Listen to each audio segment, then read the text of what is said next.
కొంచెం కాదు 3 గంటలు లేట్ అయింది. టైం ఇవ్వాలి కానీ రోడ్ల మీద అడుగు మరి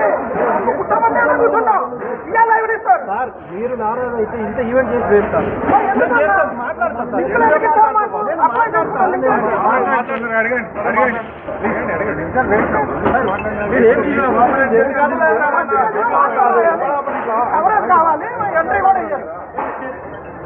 ఎవడా 3 గంటలు ఏ ఈవెంట్ కూడా ఆడ అసలు పట్టించుకుంటలేడు. నా మీడియా అంటే కూడా అయితే పని ఉండండి అంటున్నాడు.